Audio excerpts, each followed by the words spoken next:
Good morning, everybody. You are tuned to Computers 2K now on the Nissan Communications Network. I'm Amnon, your host for the next few hours, along with Spence. Hello. Morning, and Gal is here. Hello, hello. Hello. And Nick is here. Howdy. Howdy. Our number is 919-518-9773, Computers 2K Voice on Skype. And today's show is made possible by vMix Software, Telestream's Wirecast software, and is sponsored by Tom Sinclair of Live Streaming Gear. And I forgot to say, Happy Mother's Day to all the mothers out there. Yes. Yep. So is it working, Gal? Well, no, I'll know in a second. Gal had a problem this morning with one of his PCs, not just refusing to boot. He spilled his coffee into it. That's what happened. No, maybe it didn't have coffee.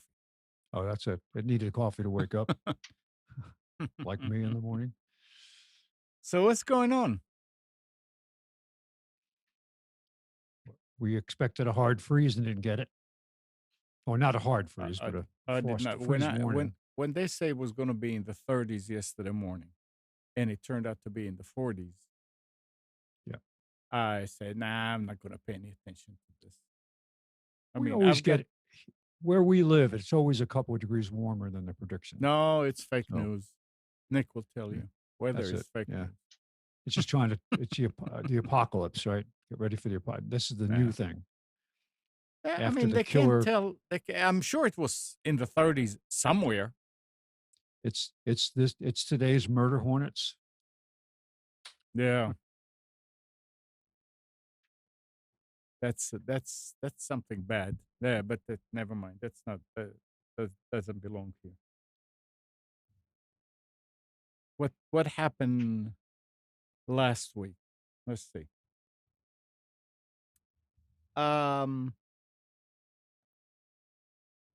It's interesting what Twitch is trying to do. Did you read about this, Nick? I don't know. The online video site popular among gamers is looking for its version of The Bachelor. The company plans to fund a slate of original unscripted series that would be live and interactive, airing 2 to 3 times a week, according to an internal document seen by Bloomberg. Well, its preferred genres are game shows, dating shows, sports, music, and talk. Many of the cornerstone of reality TV. The global health crisis has provided Twitch, owned by Amazon, a rare opportunity to broaden its audience and experiment with new kinds of programming. While many TV networks have struggled to produce shows during the pandemic, Twitch's most popular personalities have always filmed themselves from home. So, if you have an idea about doing a show on Twitch, but you don't know where to start and how, maybe we can give you a hand. I have an idea. I want to do a faithful recreation of the Normandy invasion, a new show. I have all the extras lined up and all that. How do I get started? We'll talk about it later. Okay. What I find interesting about that is people go to Twitch Yeah. and other websites because they don't like traditional TV in a lot of cases, Yeah. right? Agreed. Okay. So then now Twitch is trying to become traditional TV with shows like The Bachelor and game shows and crap like that. It it's just I don't know. That No, it's not that they're trying to become that. They're trying to add this. well, yeah, but I mean I don't know. I find that interesting. Maybe they had inquiries and they figured, hey, we can get more audience over here. It's just like when Well, Netflix started doing their own series. yeah, but that's a little bit different. Like Netflix provided regular TV shows to consumers. Twitch is alternative media. An Yeah. alternative platform, and it's just interesting to see them become, or maybe want to become traditional media because that's what they're describing. I don't know. Well, I don't think young people specifically, and that's who watches Twitch, have any interest in watching that stuff. not only that, Twitch is prominently live, Oh yeah, absolutely. All right? of That's it's true. live. It's not even YouTube. It's not even like let's see a 10-minute video on how to fix my mixer. It's Yeah. it's live, and I mean, because it's live, it's usually gaming, but not only. I don't know. Maybe they're going to come up with live reality TV, and it's still like a jab at traditional uh, production, but not necessarily traditional content because it's going to be completely new.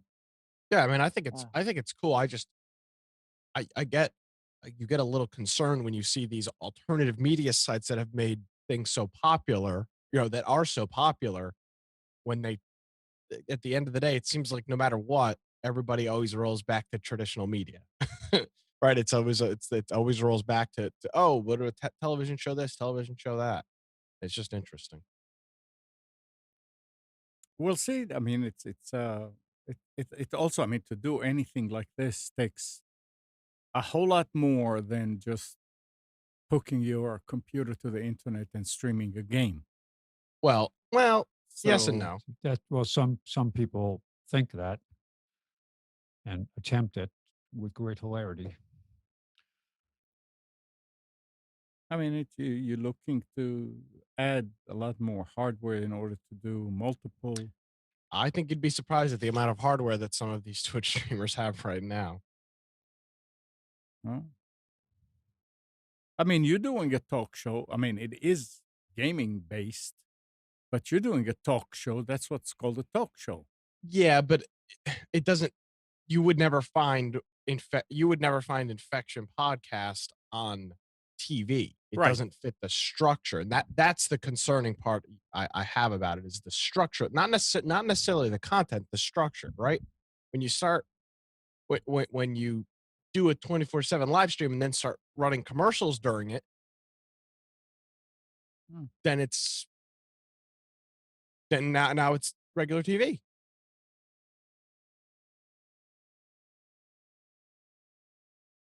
That's a good point. Yeah. But yeah, I mean, a lot of people during these last two plus months um, probably got tired of traditional TV and started exploring what's available on the net, and it opens a lot of new opportunities for some of these platforms. We'll see what comes out of it. We'll see. Um, Talking about looking somewhere else. So this week again, I got the bill from Spectrum, and I said, "Oh shoot, I forgot to work on this." So I said, I need to try and see what kind of channels I get from my TV on the air. I first of all, I realized that with that little bitty antenna that I got for HD TV, I wasn't doing it right. I mean, you don't read the manual; it doesn't work. You can't just unplug cable and plug in an antenna and go and say, okay, let's see what channels I can get. I don't remember scanning for air. Yeah, that's how it works. So I got maybe two or three. So this, I mean, I was looking and say, oh, scan, yeah. So the little antenna, which is really, really little. I mean, it's like a stick. Got 15 channels. Said, wow, not bad. Um, I had an antenna here that I bought. Oh, what? About a year ago? More than a year ago, when you were still at the radio station, right? Yeah. Yeah. Um, one that you have to put together. It's got all those parts. It's like one of those old timey TV antennas, but it's short, it's smaller, and it's supposedly for digital TV. So I was going to buy one, and Nick said, "I don't remember the one that, but try that one." So I went ahead and I put it together, which was a whole different story, not for here, and put it outside and scan. I only got 10. So I turned it around and scanned again. It was 10. It didn't matter which way it was. This is powered or passive? Passive. All of them are passive. Non-power. So I figured it was crap. And I What was, were you scanning from? What kind of TV were you scanning from? oh, it's an older HD TV, that the one in the kitchen, the Yeah. 19-inch, 15-inch, whatever it is. But it doesn't matter. I mean, it was two different antennas. So I The would, moral of the story is that the antenna that you bought was a piece of crap. yeah, it was a piece of crap. Okay. Yeah. But the little one that I bought, that little, it looked like a blade on a suction cup. Did pretty good. So I was talking to Hannah about what is she doing, and she said, I have one of those things that's like a powered square. It's real flat, and you just put it somewhere, and it works great. So I started looking, and they were anywhere from $10 to $40, $50. They look the same. So I said, I'm going to go with the cheap one just to see. So I got it yesterday. And this one has an amplifier, inline amplifier, and it's powered from the USB on the TV. And so didn't try it yet. But that's an interesting thing, that the little tiny thing that seems like there's nothing to it worked better than an external, much to do antenna, very impressive looking antenna. Did you actually stop and look at each channel to see what kind of pixelization you had? Or Yeah, now I was, that's when I went and I saw some at some stations that were not on cable, which was weird. But yeah, if I found out there was no pixelization until I moved the antenna. If I moved the antenna, it would create some pixels here and there that will go out.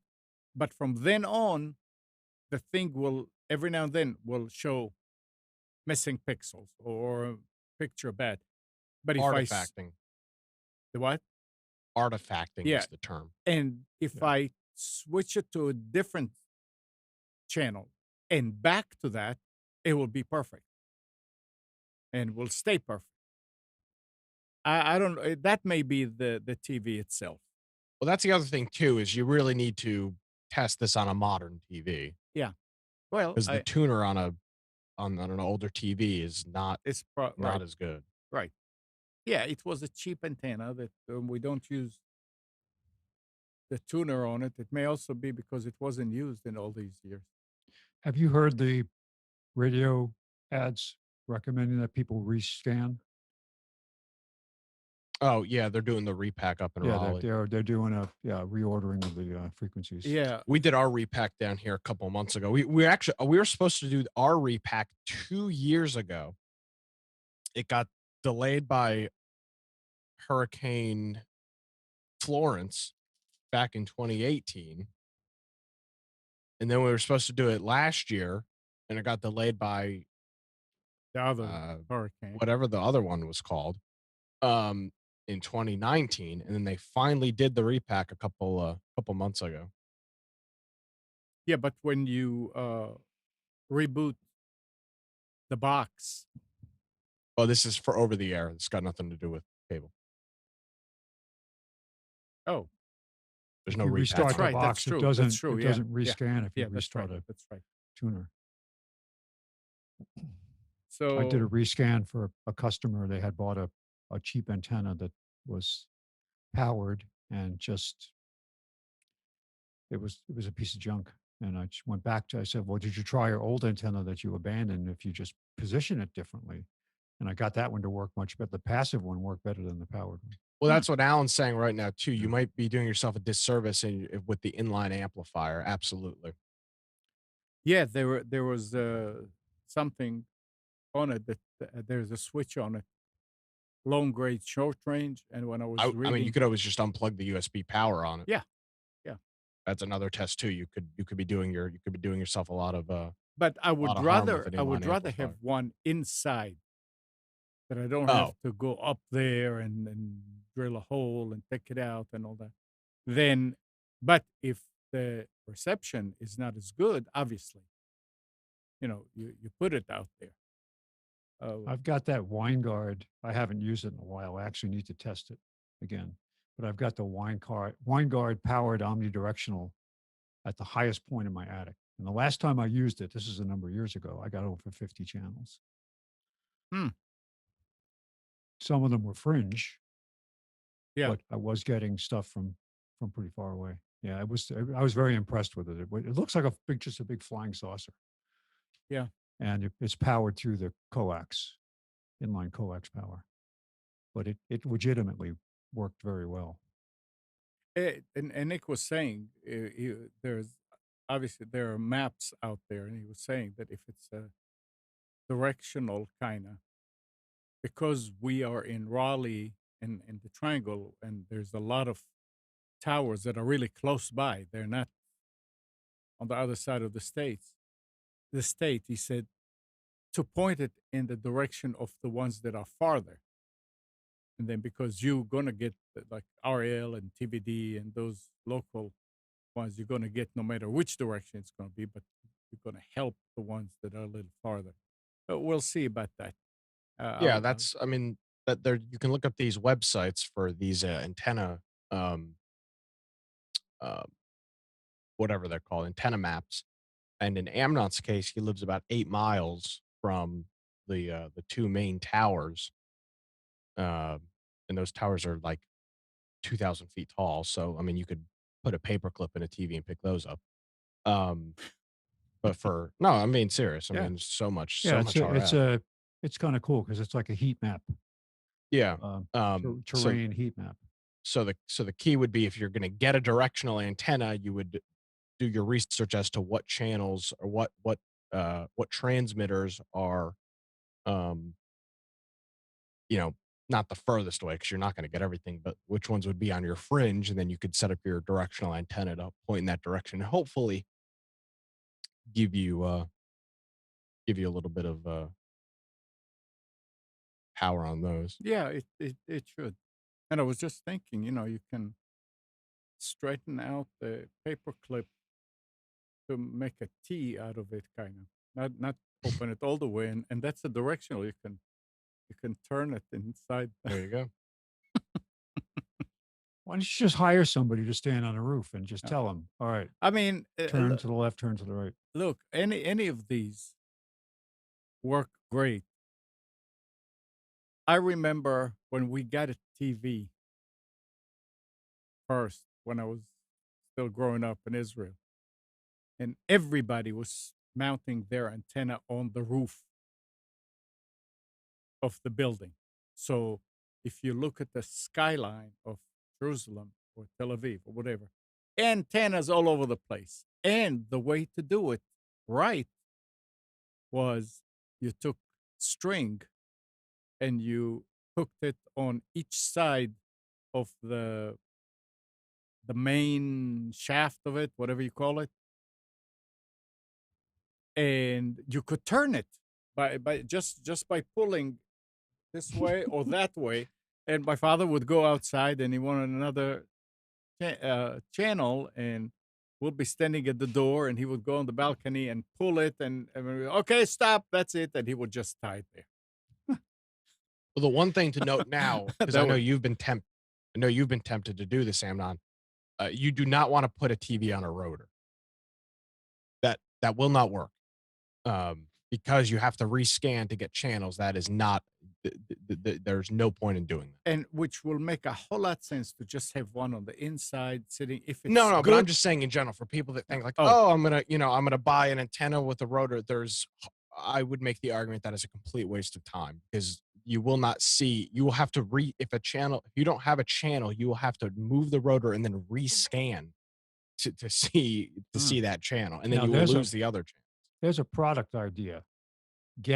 Build a tuner that has like 8 azimuths on it. Northeast, north. Yeah. South, have it like so you have 8 positions on the compass. So say, okay, this channel, you want to tune in this channel, it automatically moves to that, and it holds 8 different scans. With digital TV, though, I don't really. That's the one thing with digital TV, though, is it doesn't really. It's not. There's no such thing as fringe coverage. You either have a perfect signal or no signal at all, and that's why the whole rotor thing just really doesn't work anyway. The Chinese restaurant that we go to in the neighborhood here has a TV set up with an antenna in the on the counter in the store, and it's always going like "Whoop, whoop, whoop," the weird sounds you get from the Yeah. sound not synchronizing, but they never fix it. It's always that way all day long. It's just on the same channel making those weird sounds. And it's like, I'll get you an antenna. They have rabbit ears, literally have rabbit ears off the TV. Spence, Arnie Carl is asking what brand in the Antenna? chat. In the chat, yeah. Oh, Wineguard. Winguard, I think is the name. Yeah. Wineguard. Yeah, that one that I just got, I mean, it looks like a placemat. It's as thin as a placemat. It's square. And that's I'm all. checking the spelling on that now. I'm looking. It's Winegard. Wineguard. And they have all different kinds of antennas. I mean, it's a full product line: directional, non-directional. The little flat panel antennas, everything. But the one I have is the omnidirectional powered. Looks like what it would look like a spaceship. It's a flying saucer. And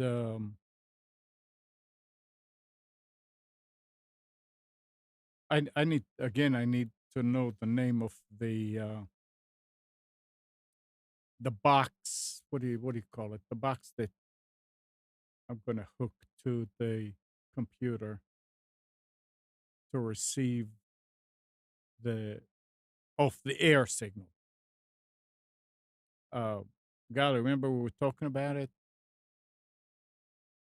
There was something I can't remember. Nick, you Off the air.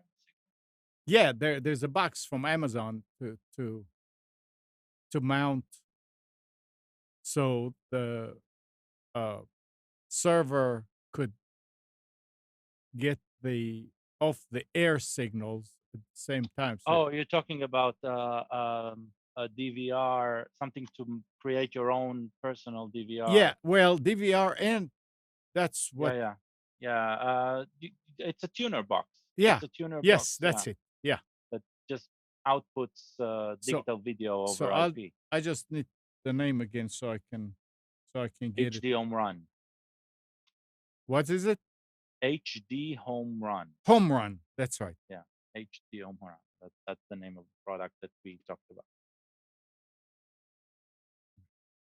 And that's amazing. I think it can record 4 channels or two So channels, two whatever. channel. Yeah. So there's a couple of versions. They actually came out right now with a Kickstarter for a new product line, which will have 4 tuners, and all of the tuners will be encoding in H246. And H246, I think I got the numbers right. Maybe 264. Yeah, 264. And the idea is that it will already encode the video in a very, very compressed way. So all you need to do, if you're um, if you're managing like a DVR type of solution, all you need to do is just save the stream to dump it to a file. No need to re-encode it. No need to do any other work on it. So Hmm. very, very, yeah, very, very effective. Yeah, I can see that there's going to be newer and newer and newer. It's not going to be like you get one and leave it there and it's good for another 20 years. So it's going to be a lot of. Not necessarily. I mean, the product line that they have right now Mhm. um, is good, but for something that encodes in real time, they only have one that does only 2 channels. And so now they'll have just the same, but with 4 channels. And that's what people are really, really waiting for. They um, they started the Kickstarter wanting, I think, $50,000 or something like that. They got, on the first day they already tripled that line. Wow. So yeah, So there's a something like demand. that. Yeah. Yeah, I wonder. I'll check in a sec, see where it's at today. The thing is they're already an established company with experience in manufacturing, so I think it is pretty safe to go on with the Kickstarter instead of just buying when it comes out. That they were talking about delivery at the end of the year or something like that. So um, let's see. Uh, Yeah. yeah, I need to find the recent one. The Yeah, 12 days ago they pledged for 50,000. They already have 400,000 committed, with 1,876 backers. wow. It's going to do 4K, HDR, and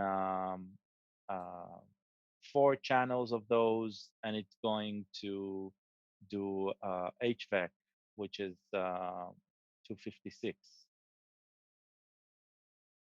I hope I get the numbers. When it comes to the numbers, 256. no, 265. H264. H260. Yeah, so it's going to do H265, Okay. which means even more compression, better Yeah. quality. Of course, you'll need a good enough, a newer TV or a newer Roku to play that, right? Yeah, to take Fire advantage of TV it. or something like that, of the H2, yeah, 50, 265. But I'm terrible with the numbers. But yeah, it's really, really, really it's a great, have a lot of anticipation, and they're talking about delivery. Oh, it July. So, just and gotta. this is and this is taking into account COVID times, because they published it on I think April. So Hmm. yeah. Oh, Interesting, very interesting piece of technology. yeah. I'm getting closer and closer. We'll push you off the edge Yeah, eventually. I know you will. I'm sure you will. 919-518-9773. Computers 2K voice on Skype. Amnon, you need to come up with an academy to train people on how to use all the different cord cutting, because I think that's the hardest thing I have explaining to people is we want to watch this now. How do we watch it? Well, I have to press this button on the HDMI switch, and I have to do this here, and I have to. This is the button. This is the remote. So No, that's Amazon is on one thing, Netflix is on another. well. So The idea here was, and that's the way I understood it. And correct me if I'm wrong, Gal. That with that tuner, I mean, I don't need that. I don't have to have that tuner to receive it, but it'll be more complicated to switch between the different sources. And this way, So the with tuner is just going to take care of over the air, right? right, It'll replace most of what your cable box is supplying, or at least the content that you want out of the cable box that comes over the air.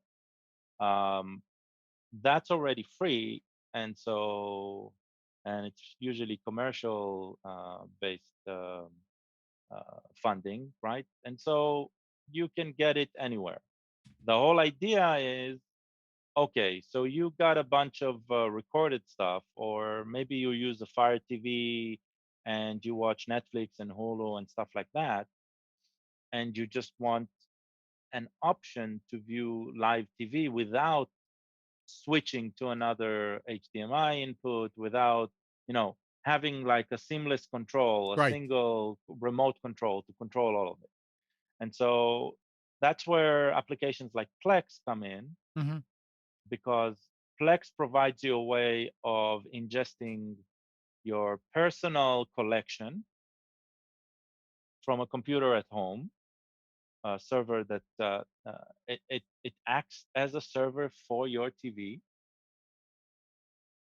and hooking up live TV to it just makes it more versatile, Yeah, right? that's what I was Yeah, talking about. So it makes more sense yeah, to have it that way, especially when, yeah, we can do it, but sit your wife in front of it exactly. and It's like make sure that your 6-year-old kid can yeah. handle it, right? Oh, the And 6-year-old will figure it too. they're better at it than we are. they are better at controlling graphical user interfaces, yes, but when there's a complex set of operations that require understanding what's behind them, they're not there yet, right? They're okay if it's seamless, if it's the same experience from start to bottom, and that's what you're looking for. That's why I'm saying a 6-year-old, and I'm not necessarily saying a spouse or somebody, because even an adult can get used to a complex set of just Steps. remember how Yeah. TV looked, right? Late 90s, you had either 2 or 3 different remote controls, right? Just to watch regular TV, Yeah. because you needed to switch on the TV, you need to switch on the cable box. If you had a separate speaker, you need to switch on a separate speaker, right? And even if you had a universal remote control, that remote control was basically 3 remote controls that you need to switch. So Right. mentally, you had to process 3 different processes, right? Right. And now we're talking about uh, controlling everything as a single system. Yeah. And that's the leap. That's what you want to get people to, right? Even the cable box today right? At least some of them, they come already built in with Netflix and Hulu applications. Sorry about the noise. So everybody's looking on how to streamline the entire process. And you can, obviously.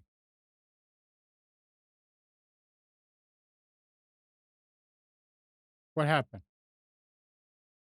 There's don't some know. What noise happened? and Oh no. Oh no. I mean, I didn't hear you. I thought you were.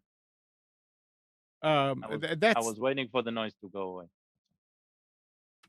so yeah. That's the reason. I mean, you know, put a Plex server and then that box together with it, and you have one remote that you need to one system. You actually receive.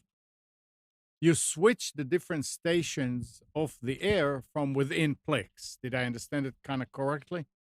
Yes. Yeah. You Yeah. use a program guide, and not only that is that program guide, right? Is just you go a click away and you're in your recorded storage, so you do not switch interfaces, and you get everything.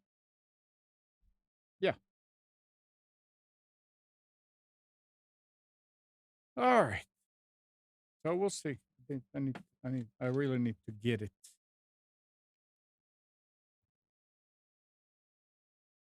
Yeah, but Let's. take off in a couple of minutes here. All right. I'll hopefully be back. We'll see. Here's something else that happened last week. A hacker claims to have stolen over 500 gig of data from Microsoft's private GitHub repository. This is from Bleeping Computer. It says this evening, a hacker going by the name Shiny Hunters contacted Bleeping Computers to tell us they had hacked into the Microsoft GitHub account, gaining full access to the software giant private repository. The individual told us that they then downloaded 500 gig of private projects and initially planned on selling it, but has now decided to leak it for free. Based on the file stems in the leaked files, the breach may have occurred on March 28th, 2020. I mean, there is no way of stopping people who are trying really hard. I mean, there are ways, but you're putting yourself. Why? I don't understand why. Wait, before I go there, isn't Microsoft? Didn't Microsoft buy GitHub or something like that? Didn't they? Yes. Yeah. So I guess I can say, why don't they just keep it on one of their servers? Why do they have to go to a third party? But very interesting, and it may be a result of that transition. My That's question would be different. yeah, I understand they own GitHub. yeah. If the content is private and is to never be published, why put it on a public facing server? Right? Good In the point. first place. That's what I don't get.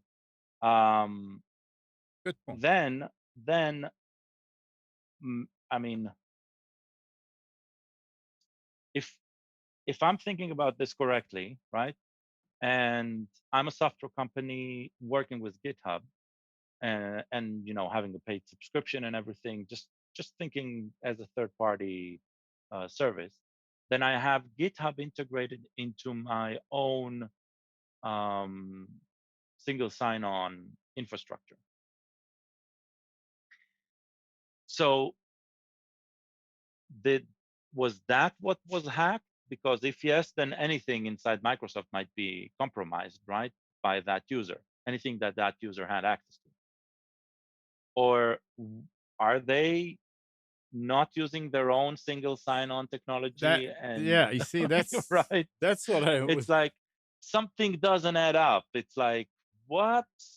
How did you let that happen? Yeah, yeah. So something wasn't integrated properly, right? That's how it sounds, and somebody took advantage on it. Of Somebody it. screwed up. But the fact that it's on GitHub, even though it's private instance, the fact that it's on GitHub indicates that Microsoft has already shared that source code with others, Mm-hmm. right? Right. So that's an interesting part. Just seeing what Microsoft is sharing with others. It'll be interesting looking at what was published out of it. Yeah. We'll see. Oh, Spence already left. Who's using Wink? Think Wink. Wink. Oh, yeah, I I read think about that. No, I think I think Spence we is have a using. friend. I don't know about Yeah. friends. So Yeah, the smart home hub Wink, which was purchased by Will I am. Will.i.m Will I am. in Yeah, he's a singer. 2017, is giving user until May 13th. That's 3 days away. This is from last week. Yeah. To opt into a subscription for $4.99 a month. If users do not opt in, the hub becomes a brick. Long term, Well, that's what they're saying. I think not. It's not the hub that becomes a brick, but it's there's no control over the hub. Well, then So if you already had automation or whatever there, it'll probably do that, but you cannot control it from, from the app. You have zero access to it, which is well, ridiculous. it It's says ridiculous in so many levels. long-term costs and recent economic events prompted the move, according to Wink, and the company didn't want to sell user data to offset the cost of running services for free. Yeah, so they reverted to extortion instead. Well, I mean, if you're getting services, Oh, no, I'll tell you the problem. The problem is that the boxes that you buy Wink hardware yeah. on the boxes, it always stated no monthly fees. Oh, It's like it was always advertised as a free service on the back end. And it was monetized by basically selling uh, selling the hardware itself. Now, the main critique here over the main response is, and the analysis of this is Will I Am. He's a celebrity singer. Uh, he bought the technology company, and I think it's not the only technology company he bought. And the moment he touches a technology company, that company died. That's his track record. So it's all bad management on whoever he's onboarding into these environments. And Wink had potential. I mean, they were nibbing at Samsung's smart things. hmm. Uh, they were a viable competitor in that arena. But I can say the best news about this, right? And it's just me trying to get something positive out of this extortion thing. Is I'm guessing a lot of people will ditch this and just switch to an open source project like Home Assistant or Open Hub or something like that. Well, it seems like the same thing happened with the one I was using, Hook, Hook. right? But Hook, I don't know. They just went out. Yeah, but Hook was the problem with Hook was different. They also had their own technology controlling the uh, uh, the switches and all of that. They had like a specific RF thing that was only theirs, Yeah. so you couldn't even replace it. Here, the the the stupidity of this whole situation is this hub is a Z-Wave and Zigbee hub, so it can be replaced by another hub. So anybody who doesn't want to pay the $5 just needs to go and buy another hub that will not charge them a monthly fee, right? Right. And so they can go with Samsung smart things, right? That works. But that just means that they might be um, they might be in another extortion situation again when Samsung suddenly decides to charge for their web services, right? And so that's one option. And the other option is going open source, completely locally hosted by Raspberry Pi. The cost will probably be either the same or less than going with another. And the result is, and this is what I find, that's why I find it so positive. The result is they're going to have such a superior product because Home Assistant is one of the most active open source projects to date on GitHub, right? The out of the top 10, it's it's that and another one which are not owned by any corporation. So these two small, privately started um, uh, open source projects, right, is the best solution out there for home automation. I mean, I cannot stress it enough. It's like, and it is becoming, because it has become so popular, it is started to address the fact that it needs to be easy to set up. And so it is more and more and more approachable for less technical people.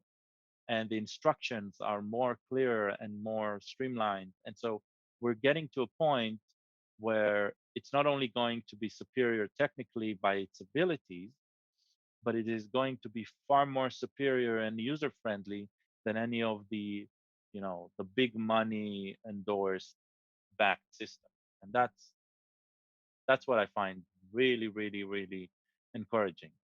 It's I think the first time since Linux that we see an open source project being embraced by a huge amount of end users. So Hmm. that's really, really nice. I don't know. I mean, when the hook stopped working, and I only used it in order to tell Alexa to turn this light on or that light on and all that. Um, I w- the way that it was that we were using it was with the eTech City sensors that were RF. Okay. That they were not made for the hook, but the hook could control. So maybe there's alternative hubs that can Well, replace no, the I hookup. looked and couldn't find. So at that time, I think it was around Christmas of last year or before. Um, the sensors, the sockets that Amazon sold, their own, were $5 a piece Mm, on special. right. So I think I got 6 of them. And then they shut down. No, they didn't shut down. No, I mean, the one for Amazon works directly with Alexa. There's no need to have this Oh, plus oh, it's Wi-Fi based or Zigbee it's based? Wi-Fi. Okay. So it works. And the nice thing also is that it works a lot faster, which amazed me. I mean, I thought, and then I thought about it. Oh yeah, well, it was going through 2 different services in order for Alexa to turn off that light. It had to go to Amazon. Then from then it will go to Hook and come to the house and tell. Then the Hook will tell whatever to turn it off. Now it happens. You tell Alexa, it goes to Amazon. Amazon says, "Okay, Alexa, turn it off," or Mm, whatever. There's a lot less traffic. I mean, maybe, but I'm not sure. It is a lot faster. I mean, No, no, I'm not sure about the route. That's what oh, I'm. I don't know, Yeah, but I mean yeah. that's the only thing I could figure out. I don't know if there's another reason, but you say uh, to turn off this particular light, it with in less than a second, it's off. Used to take maybe 2 seconds. It is Mm. very quick. Yeah. Yeah. So it works great, and hopefully then and there's no cost, no added cost because you're working with Amazon with Alexa, which you have the account. So I don't know. But those other the other outlets did not go to waste because the outlets came with two remote controls, and you could if I need something somewhere else that I don't need Alexa to do it, because obviously if you sit outside and you want to turn something on, you can't yell loud enough for Alexa to hear it. You just use the remote control, and it controls five of them. And Um, what?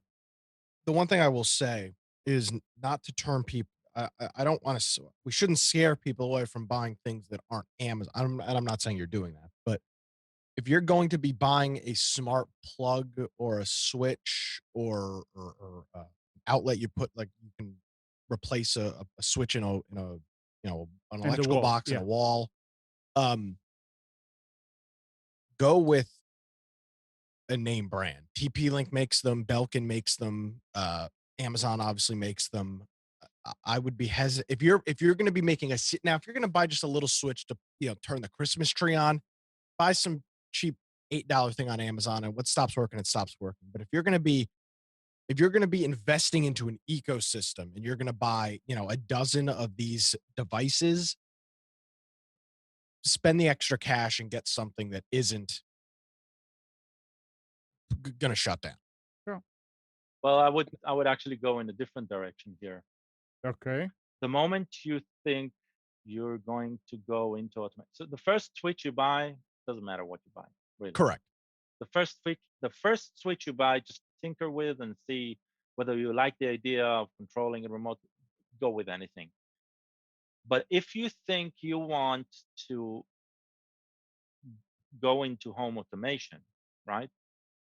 Then do not go Wi-Fi. Do not go Wi-Fi.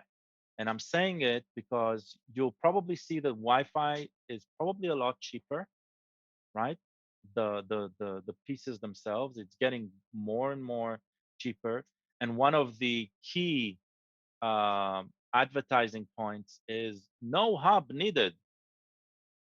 No hub needed means each device like that is from your home Wi-Fi is going to phone home to their servers, Hmm. and it's going to be exposing your internal networks outside. That means if they have a breach, your machine, uh, their presence in your home is basically a way for hackers to go in and gain access to everything that you have, right? So understand the Wi-Fi components, they phone home to their servers. They do not stay within the home.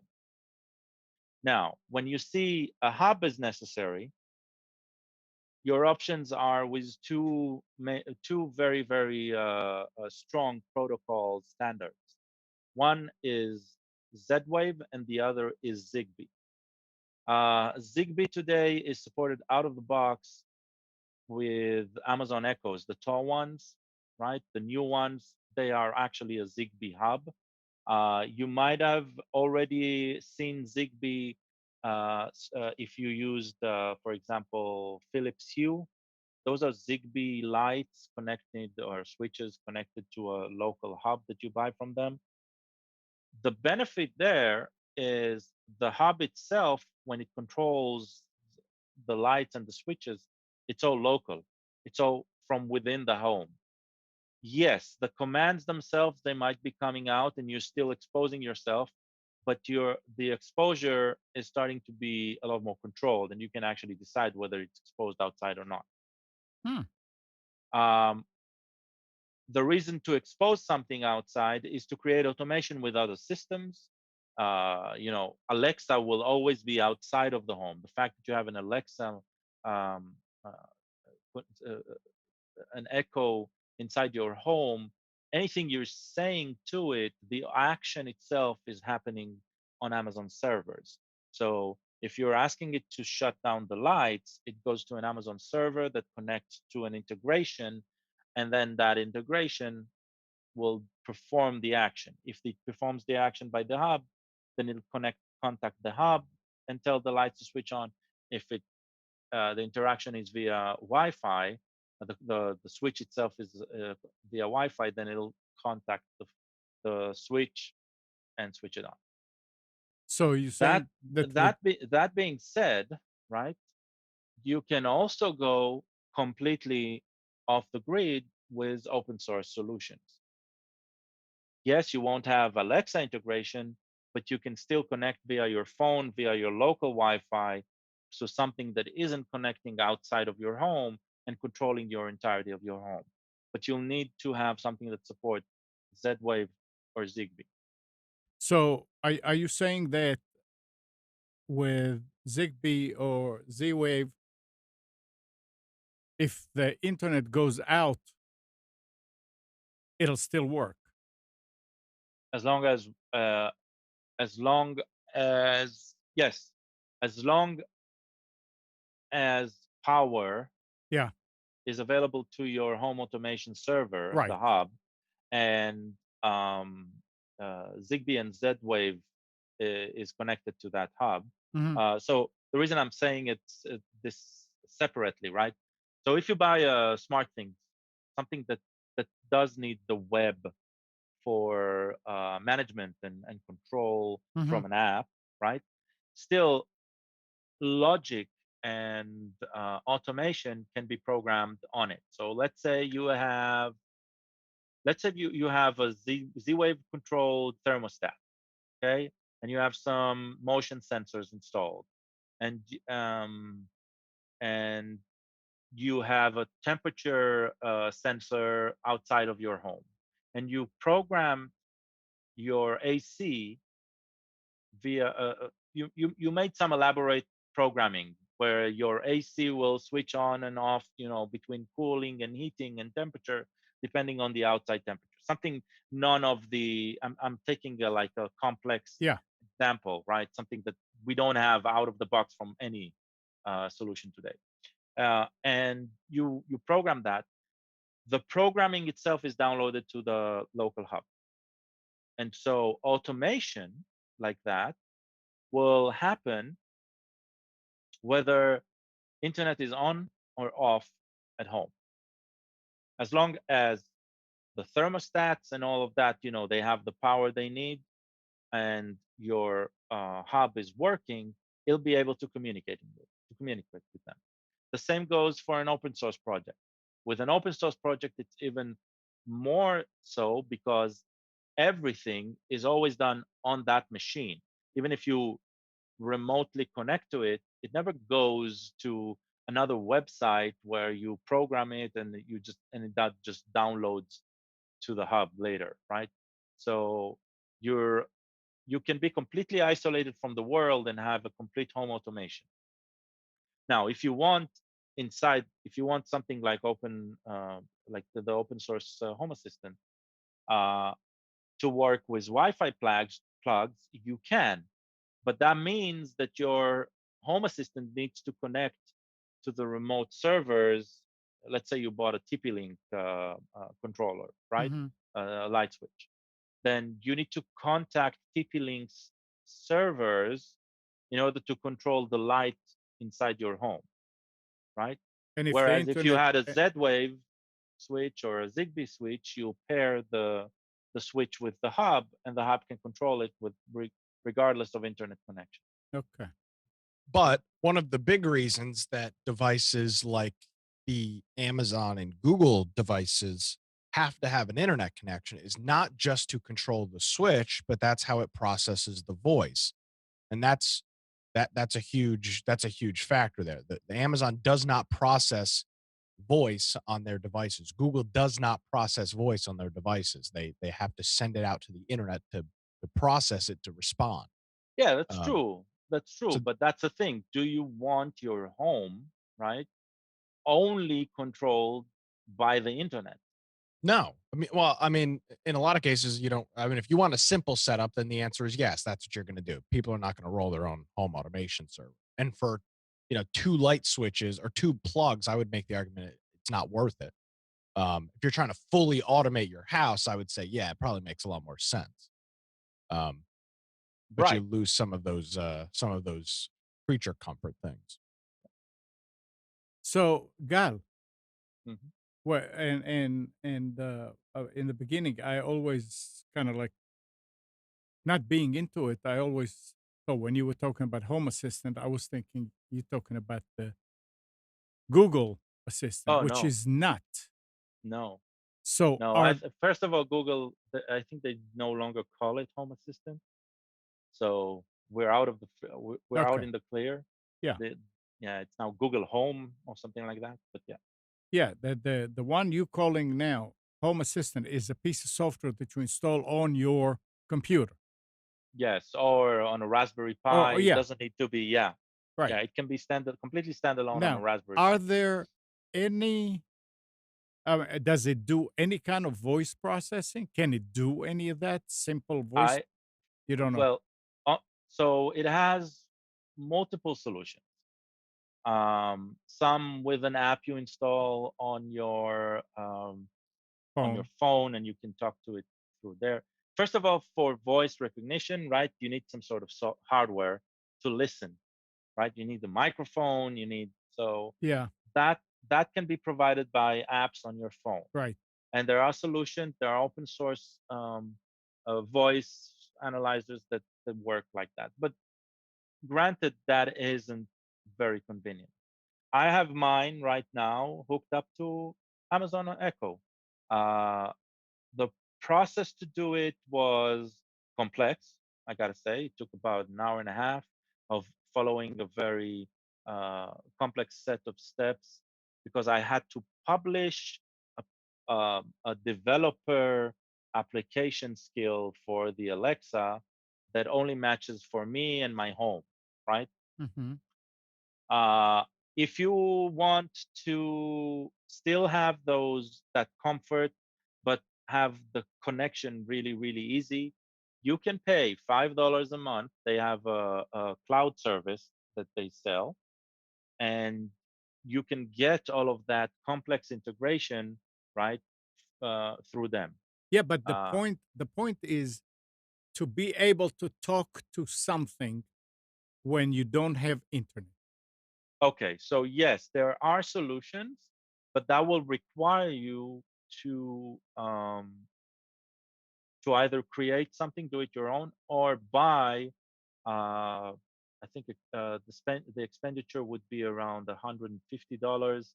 There's the most prominent project right now is called Mycroft, and Mycroft is like AI assistant that you talk to and can hook up to everything, but doesn't need to be connected to the internet. Okay. It is So there open are source based. It is solutions. do it yourself. Yeah, yeah, Okay. there are solutions. I haven't gotten into that yet, and that's definitely a destination I want to get to. Yeah. I Yeah. mean, as far as how to control it, I mean, like Kathy doesn't like to talk to Alexa. When Kathy wants to turn the light next to her chair on or off, she gets on the phone and she presses a key and turns it off. So that you can do with Home Assistant, and Right. you do not need internet. All you need is Right. Wi-Fi locally. Correct. Well, no, in this case, I think because it's Wi-Fi and stuff, it still goes. I don't know if it goes out or not. I No, have I'm no idea. saying with Home Assistant, With you right, definitely can do it without internet. yeah, okay, interesting. Yeah. And I cannot stress it enough. It is a lot more simpler to set up than it sounds, right?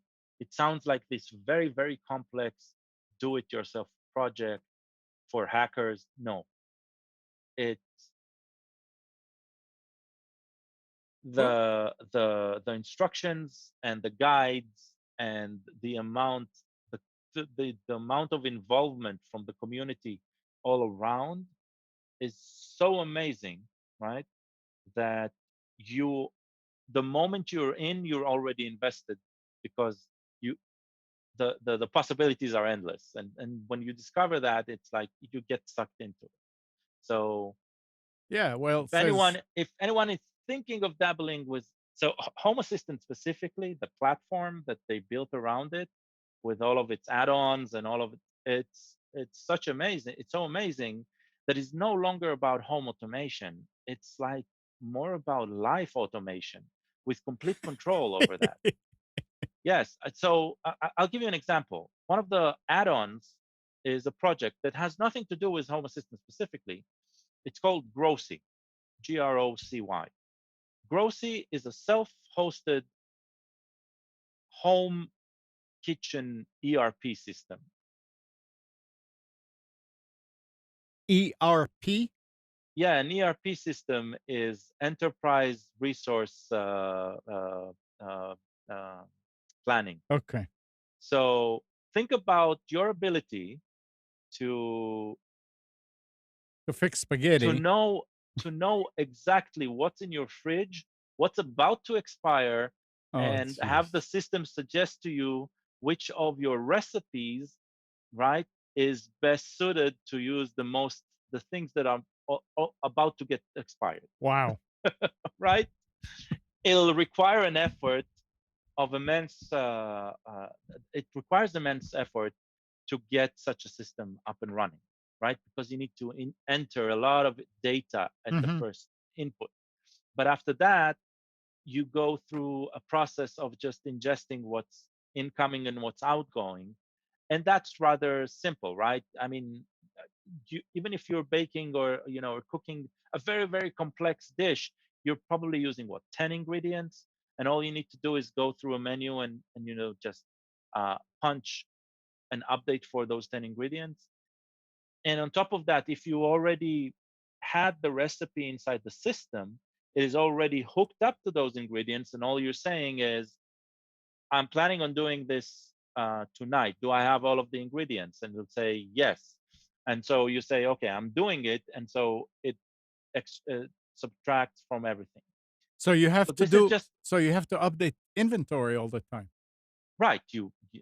A system like that works Yeah. when inventories. So it also has a companion application RFID. for barcode scanning. No Oh RFID, boy. right? You use your phone as a barcode scanner, and you can very quickly just mark. I just had. So once you have inventory set up and the barcodes are identified, right? You can very quickly say, I'm using these, right? Yeah, you're gonna. You don't say, "Honey, get me a beer." You say, "Honey, check out a beer for me out of the refrigerator."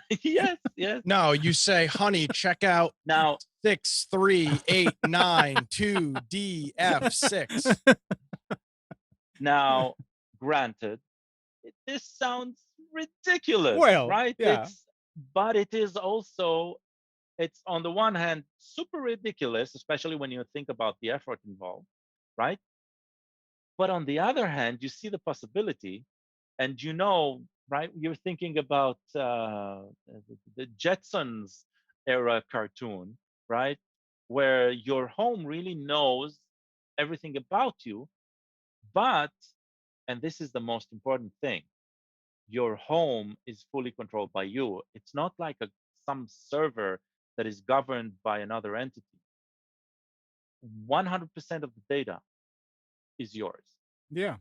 right? And that's something that when you combine the two thoughts, right, then you start to be excited, right? Because if I'm going to sell you a product that does all of that, right, the first question today would come, okay, and who knows all of this data about me? And the answer here is only me.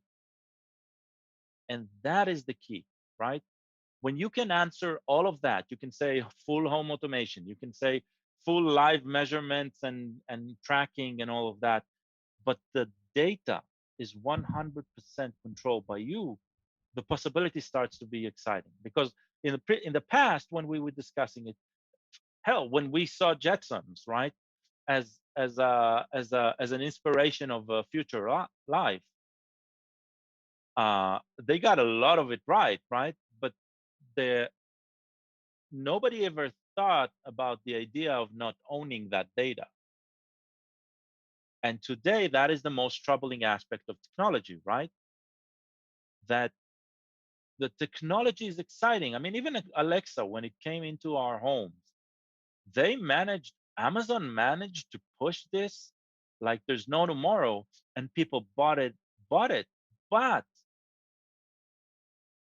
the idea that this is something that is listening and phoning home, even though that's the way technology works, and it's that they're probably not misusing it, right? The probably there is the caveat. How do we go from probably to absolute?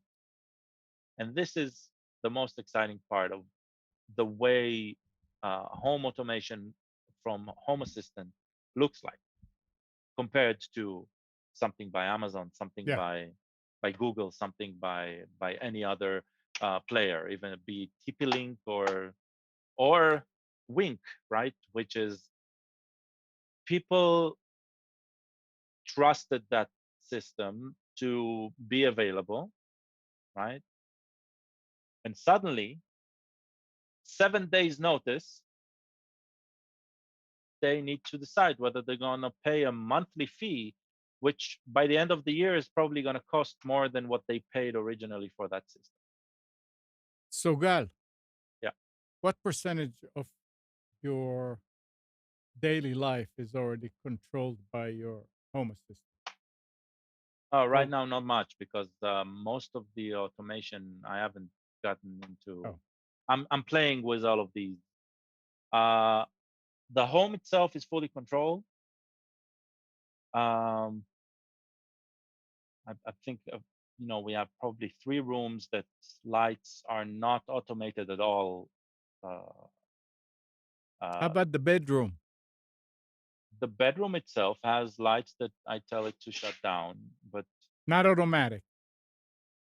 Yeah. actually yes, because my alarm clock, I have an alarm app on my phone that does sleep analysis. So when I activate that, it shuts down my Oh, my okay. bedroom light, right? So, and when I go to sleep, I tell my home good night, and it shuts down the lights inside all of the home and locks the door. Um, That's yeah, nice. I So, mean, so it never yeah, stays up to watch TV. no, The it house, never stays up. the home never. It Actually, goes to I sleep. leave one room. If one room I do not control by that good night, because that's the room that my son, he's 19, Uh-huh. he stays up And late, and so that room stays light. He needs to take care of that room. But yeah, yeah. it is, and I'm always looking into automating more, Mm-hmm. but I never automate. I never turn on the automation until it's perfect, because I don't care to tinker with something that might not work. But if my wife or my son, right, if they need to struggle with it, they won't use it. Right. So I do not introduce it until I'm sure that it makes sense using it. Mm-hmm. So when I came up with the, I tell I tell the home that we're leaving, right? So it shuts down the lights, it locks the door, it switches on the light on the garage entrance, right?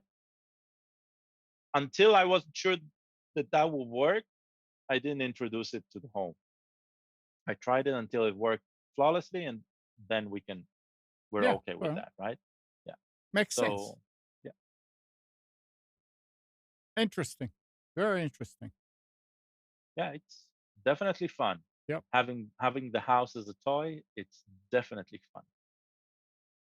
Did you make a lot of progress since the shelter in place, or work is work, so you don't have? It's not like you have more time for that. Well, I mean, work is work, so work-wise, No. a friend just sent a chat. He bought the moment I went into Home Assistant, he went into Home Assistant as well, and he's listening in. So it says Oh. he's my guinea pig. He actually has much more automation at home than I do. He's doing like what I told you about a thermostat going by the temperature outside Yeah. and deciding what to do inside the home. So he wrote like an automation like that in Home Assistant. Um, his lights all over the house, they're controlled by sensors or either movement or door sensors. So if a door opens, uh, the light in the foyer will light on, stuff like that. I Most of my automations are either voice based or the flows they start with a single act, but nothing like fully automated like that yet.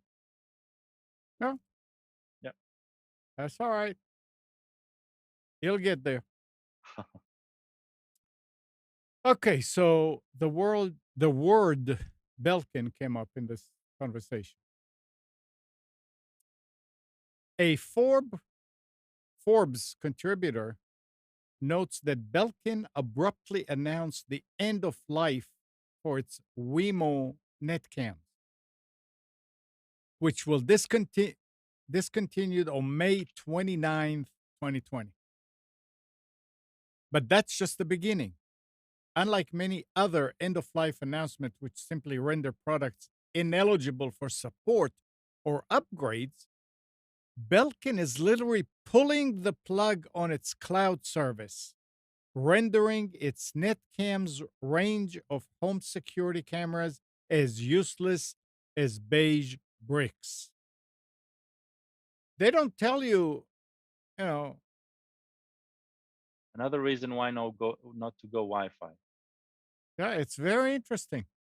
Yeah. And Belkin, I don't understand why when companies get into this kind of situation, why they don't sell the service to a company that's willing to do it. That's the main question. Yeah. The Why are they shutting it down? And probably the reason they're shutting it down is the same reason why nobody wants to buy this.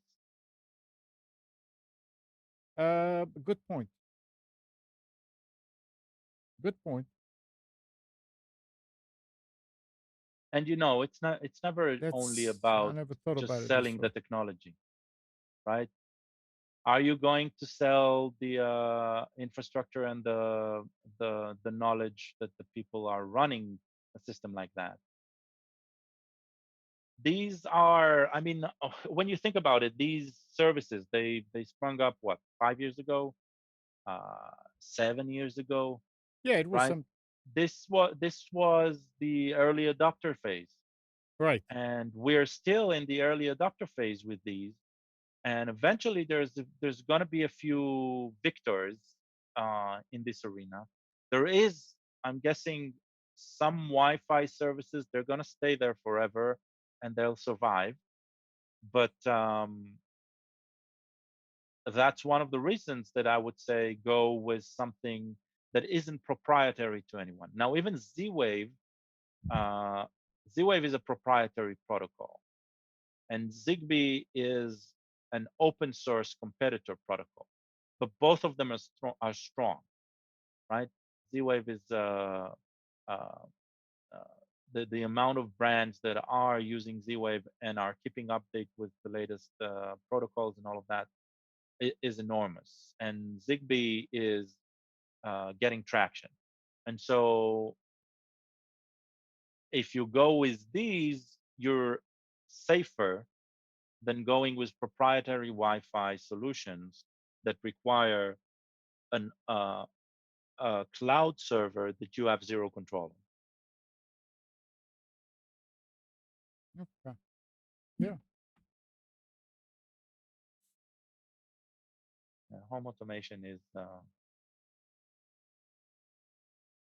can be daunting. I agree. Yeah.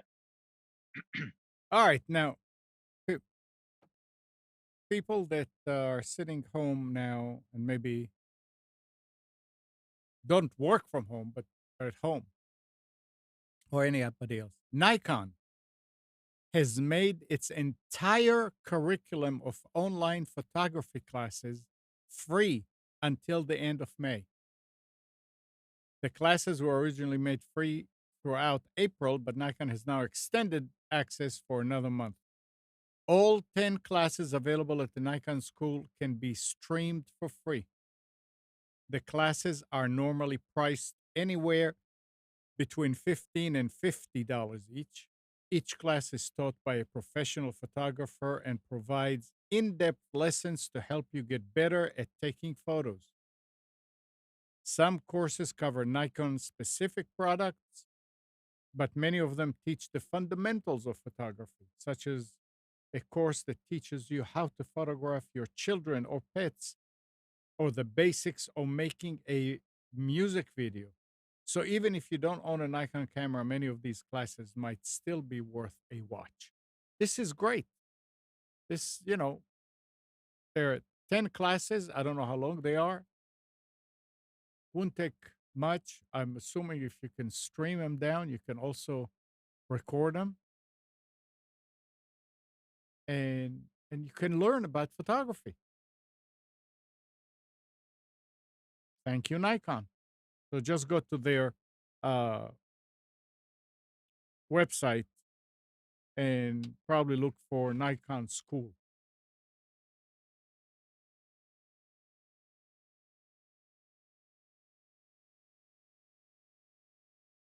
Let's see what else we have here. Nick, you have anything you want to? Mm, um, You do? kind of. Okay. Um, I'm not going to get into the politics of it, but Elon Musk Oh yeah. um, has made some controversial tweets over the past couple of days. I guess Mhm. there's a conflict between Tesla and Alameda County, which is where their headquarters is in California, Right. and apparently they are not allowing him to open up any of his facilities up there. So he has threatened to leave the state of California. And actually, this morning, I saw a Congress or a city council member from Alameda County that tweeted "F Elon Musk." So I guess they're doubling down on it. Um, so he's looking to move all of Tesla's production to Arizona and Texas. And actually, I saw Dan Forrest tweeted yesterday that we'd love to have Tesla in North Carolina. So we'll see. We'll see what happens with that. But could be a little bit of a shakeup in Tesla's manufacturing and production and whatnot because of some of the things going on in Alameda County.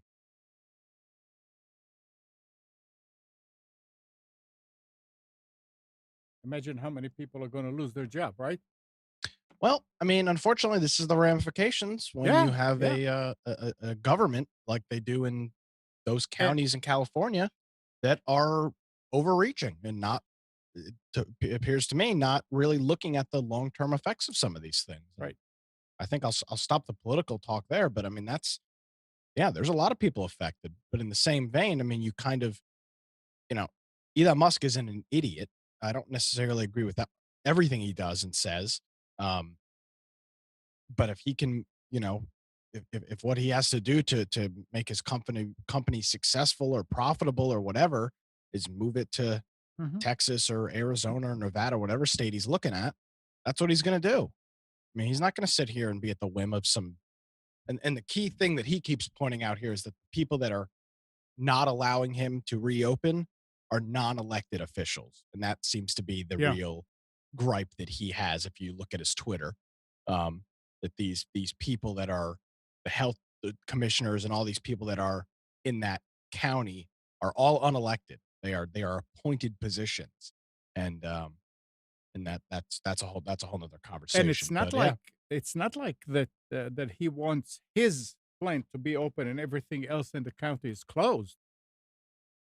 There are a lot of places that are open, but they say that his operation does not conform to those that they yeah. will Well, allow. he's now suing. He's got a lawsuit Yeah. against Alameda County that he filed yesterday.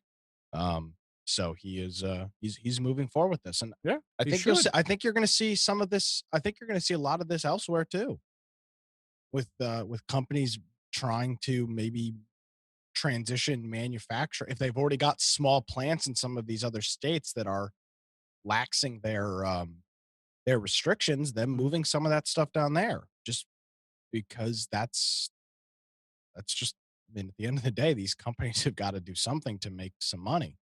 And Sure. yeah. Elon's pissed. And by the way, if you're looking for something to listen to, his interview on Joe Rogan this past week, about 2 hours long, is fantastic. Um, Again, I don't agree with everything Elon says and talks about, but really really good interview. He's a very smart guy and has for his importance in the world and his name recognition, he doesn't tend to conform to to a lot of the ideals of And he didn't his get similar people. and he didn't get to where he is by being stupid. Well, I mean, yeah, well, okay, yeah, I Huh? won't go there. Um, Microsoft is confirming that it is planning to refocus Windows 10X on single screen devices. The world is a very different place than it was last October when we shared our vision for a new category of dual screen Windows devices, explains Panos Panay, Windows and Devices Chief. So, Windows 10 is going to be for multi screen, but Windows 10X is going to be for single screen. S or X? X. Okay. Yeah, Windows 10X. Um, I didn't know. So we're gonna get a new version. It said there's no more Windows version. Who says? Microsoft, when they came up with Windows 10, they said it's Oh, the last version. yeah. Well, good, good point. Yeah, that's true. Yeah. Never believed them. Well, and there's a lot of security stuff, but I don't want to get into a lot of that now. Oh, Google and Facebook want their staff to stay home for all of 2020. So even if they open up, wherever they are going to keep at home. Interesting. And I don't think it's just Google and Facebook. A lot of companies realized, wow, we don't have to have all this huge building. Yeah, see, here's the thing though, Huh, and while that might sound great for companies, that's got another serious effect as well. very. I mean, Yeah. commercial real estate market is a huge business. Yep. Um, Yeah, but they're asking a very valid question. Should it they be? are, they are. But I, again, just like everything else, just because, and again, I'm not saying I'm not saying it's right or wrong, but there's domino effects to this. I mean, you've got now companies that want everybody to work from home. Now, what happens to your commercial real estate market, which in a lot of cases across the United States is a huge tax base for cities? sure. So, I mean, again, all I'm saying is that these things need to be investigated on a multifaceted way before it's because again, I enjoy working from home and I think it's great. I enjoy that I can work from home, but But there are you some serious ramifications to that for my local community. but you can go to the office if you Well, want. if I have an office, Yeah, that's what I what if I mean. don't have an office anymore? Right. But if I mean when all the restrictions are lifted, will you go in?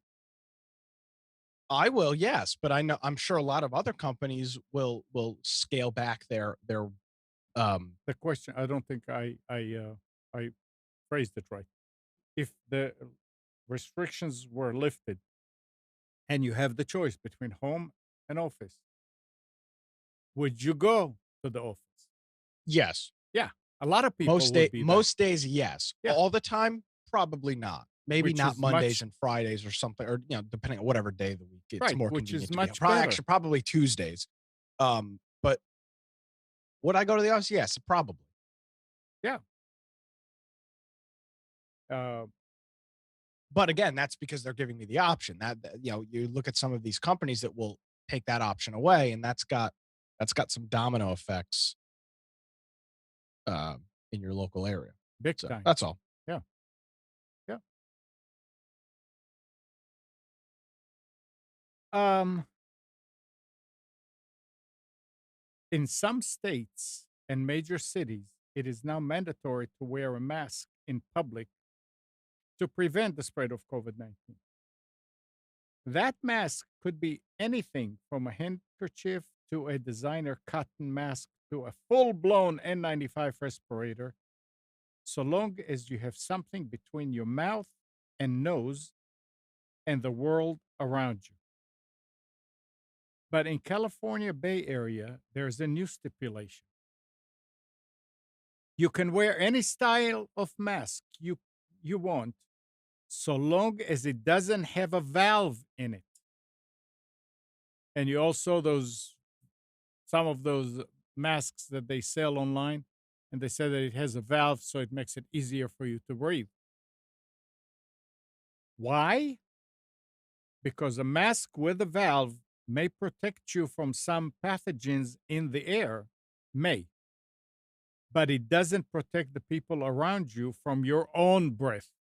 So apparently, when you breathe in, the valve closes, so it filters whatever it can. But when you're breathing out, it opens up. I'm So it- so sick of hearing this shit Well- about protecting other people. Give me a freaking break. No, but it's true. That's what I I'm mean. not That's saying what a it's not camera true, but will. come That's a camera. on. That's what the mask will but that's do. what the mask was there for the Yeah. first for to start with. I know, but it's just like they're just like they're pinning people against each other with these articles. Yeah. Like, oh, you're protecting yourself, but you're killing your neighbor. I mean, it's just like, come You are on. not really. I mean, look. No, I was no, thinking. no, Yes, no. that's what it. Yes, that's No, what it it's all sounds about like. understanding why you are putting a mask in the first place. And you're putting a mask because the same reason that you're getting a vaccine, you're vaccinating yourself, but you're also making sure that you are never going to be sick Oh. to infect somebody who cannot be vaccinated. Yeah, but what? And that's No, the same idea. okay. Well, I mean, I put a seatbelt on in the car to protect myself. I frankly don't really care about Yeah. anybody else and what they want to Well, do. you're So, I putting mean, the seatbelt to protect yourself and anyone else inside the car. No. Because if They- you are not with the seatbelt inside the car, right, and they are, right, you might get hurtled away, but you might also kill someone inside the car. It is always two ways. It is always two ways. Yeah. And As never far seeing that is as nearsighted. as far as the mask, it's a very simple way of looking at it. Really, to me, if you go to the hospital and you need to have an operation, who puts on masks in the operating room? Who has masks on? the doctors. The doctors, the nurses. Why? Are they afraid that they're going to catch something from you? I mean, you're just there in order to remove an appendix. don't know. No, it's to protect you from their own breath, because they're going to open you up, and there's a chance that you're going to be able to get something. They don't cover your nose. I mean, I got it. And just this No, whole I this whole understand. pinning people against each other thing, like, oh, if you see somebody without a right. mask, they're trying to kill Report you. them. Is Yeah, just getting very that's frustrating. Yeah, No, just get away from them. That's all. exactly. That's all. Yeah, but I mean, here the story that I was just going into was not because of the political side of it. It's I never knew. I said, "What is that valve on these?" Now I know what the valve does. It opens up and allows your breath to your exhaling. What's the action? Not action. Inhaling, exhaling, cycle. The exhaling. inhaling. The exhaling is eased, not the inhaling. It's when you breathe out, it opens up, so there's nothing there. And you breathe in, it closes, and then everything that goes. This is sort of like supposedly to protect yourself only, because it's only when you're breathing that the mask is doing any kind of filtering. Yeah. And that's I guess it's all kind of gimmicks here and gimmicks there. All of it. I don't know. I don't know how many of you You put a ever mask. taken an air filter out of your house and see what it looks like? Yeah, well, Yeah. Okay. Well, yeah, but you now don't. put that. But you don't. Yeah, Put. but you don't wear a mask for 3 months. I mean, these masks are supposed to be one-time uses, and people are wearing them day after day after day. And then when they get home, they touch them with their hands, Yeah. take it off their face. Yay! We're doing such a good job. Yeah. Safety. Bunch of bullshit.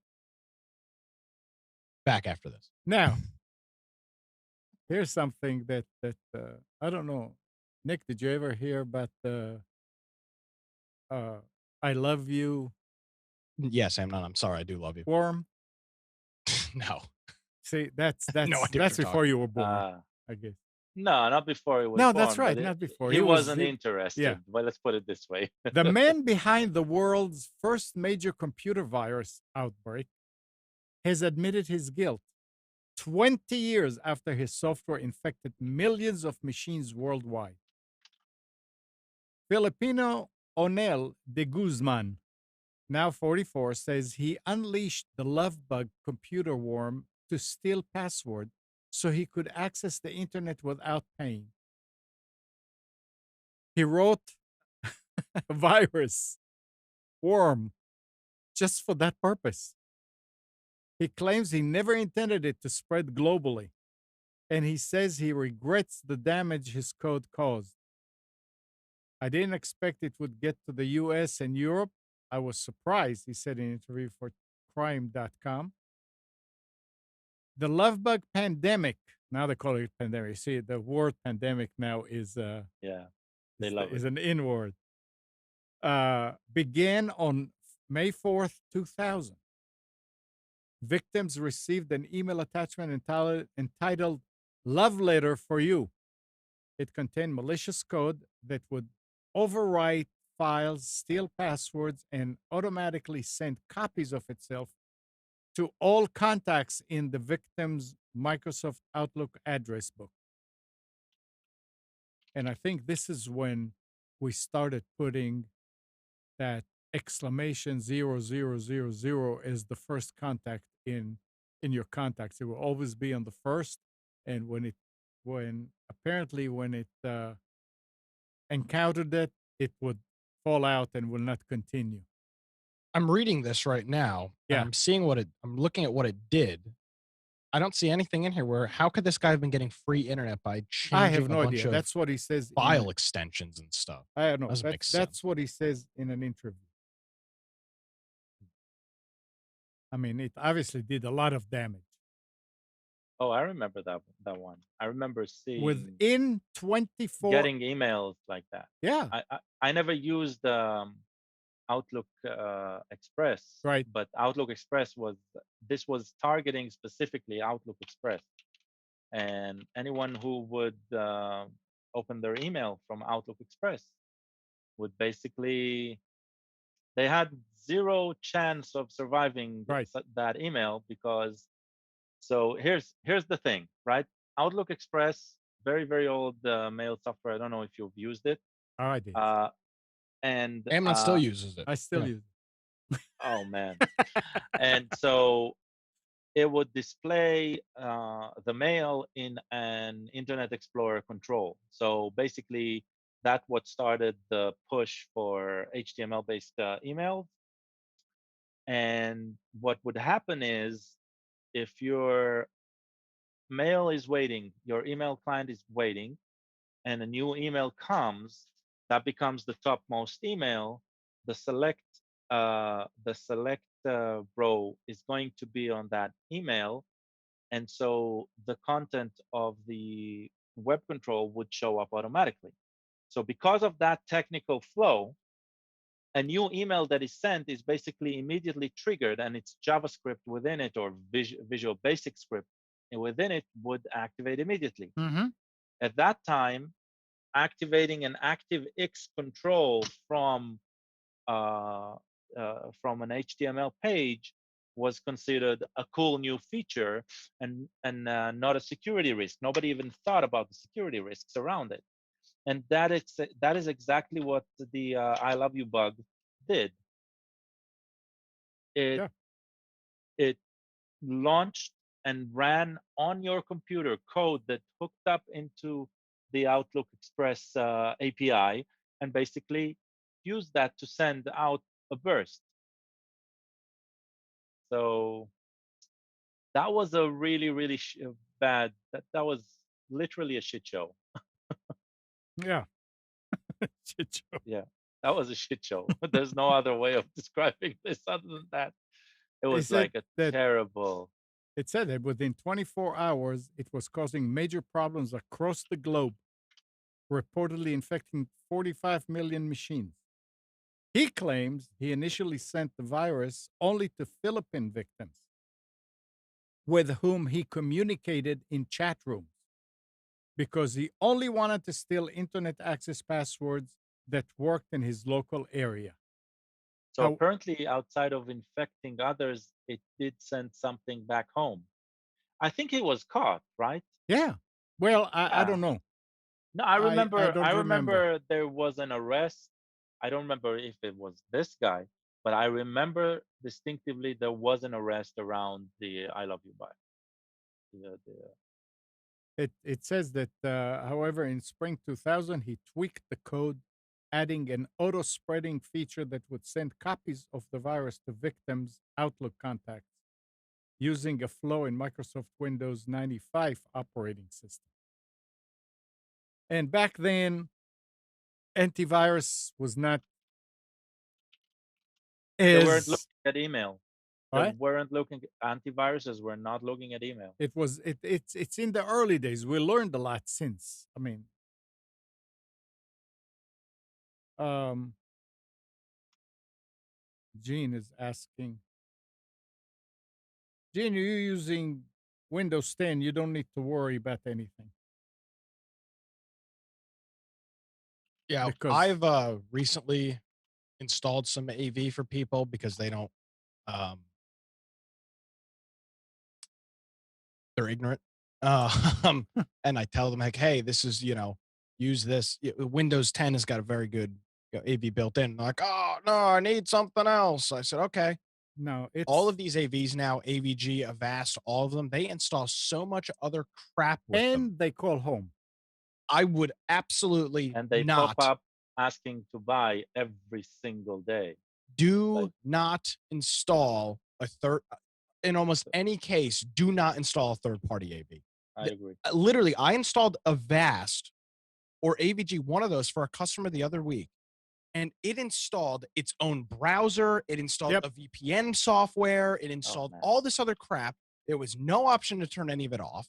It was like, what the it's hell? ridiculous. Yeah, I mean, they are bundling they're almost worse than McAfee. They're bundling so much crap yep. with their software. Do not install Avast or AVG. You're probably better off getting a virus on your computer and recovering from it. Those pieces of software are terrible. Terrible. Yeah, Don't do it. it's. I mean, It's a joke. the Defender, Windows Defender, which is what Windows 10 is using, Gene, is also an anti-malware. Now, if you want to get malware bytes because you just sold on it, fine. At least it doesn't install it doesn't install anything that I know of. But they will bug you about getting the paid one every time you update. So you really don't need, I mean, and Defender did not used to be that good. In the early days of Windows 7, Defender was always rated at the bottom of the list. If you'll see where Defender is now, it is way up, way up. I think number 1 or number 2. So there, and you don't have anything else that you need to worry about. It doesn't slow down the machine. It works great. So yeah, just stay with what comes with Windows. Now, if you bought a machine, chances are it has McAfee. And Yes. you have to go and remove it, and you have to remove everything that has to do with it. And then you have to turn on Defender because they turn it off in the services. I think or something like that. I can't remember when I switched to Windows 10, I had to do that. So a note about Defender, just to give people a bit more understanding why Defender is probably the best choice. First of all, because it's integrated into the OS, Right. they have streamlined the way it operates, and it's doing pretty good. Uh, but the reason it has become one of the top ones is because they have more access to more machines Mhm. because they're bundled into the OS, that they get a lot more it's called samples, right? 0-day samples than any other AV. And so that makes them superior in the way they operate. But there's a problem with that, guy. The problem is that they they should have more samples and more data coming in about this, but because the manufacturers are bundling McAfee and doing away, so to speak, they're not. You Right, can't right. delete. Then nobody's Microsoft cannot take advantage of that knowledge until somebody actually says, you know what, forget it. I'm not going to use McAfee or whatever came bundled on their machine, a third party, and they uh, enabled Right. So the Defender. absurdity is So yeah, when you buy a brand machine, you're being pushed away from the right, default, right? right, Yeah, I agree. yeah, Yeah. That's always been an issue. Yeah. yeah. But yeah, it's a lot I mean, one of the faster. things I do, right, is doesn't matter which machine I get, I reset it to complete defaults and start installing everything from Yeah, scratch. But that's me. Yeah. yeah. No, that's the way. If you install your own Windows, you're not going to get that problem with Right. third party. But when you buy a computer from a store, you're going to have a lot of Yeah. junk, a lot Bundle. of junk on it, and I there's just no reason. I wish people would believe us when we say you don't need an AV. That's what I've been running into is I'm not installing these AVs because I want to. It's because at the end of the day, the customer is asking me to install an AV. I mean, I don't want to I have no interest in getting into a pissing match with them. If they want to install a VAST or AVG, that's what I'm going to do. But it's unfortunate that's the way that it's going because people are so and it's not a bad thing, but they're so trained to oh, I Right. need an antivirus. I need an antivirus. I have never had antivirus installed on my computer. Well, back in the day, well, that's I don't know that that's good practice. No, I mean third party it's antivirus, right? yeah, yeah. Back in Windows 7, what was the program? Security Essentials, right? Okay, I had that installed. Yeah. But And that became now and it wasn't built that in and it's great. fine. Security Essential wasn't that great in the beginning. As far as Yeah. detecting with I mean, I'm basing this on reports that came from different sources that compared them and all that.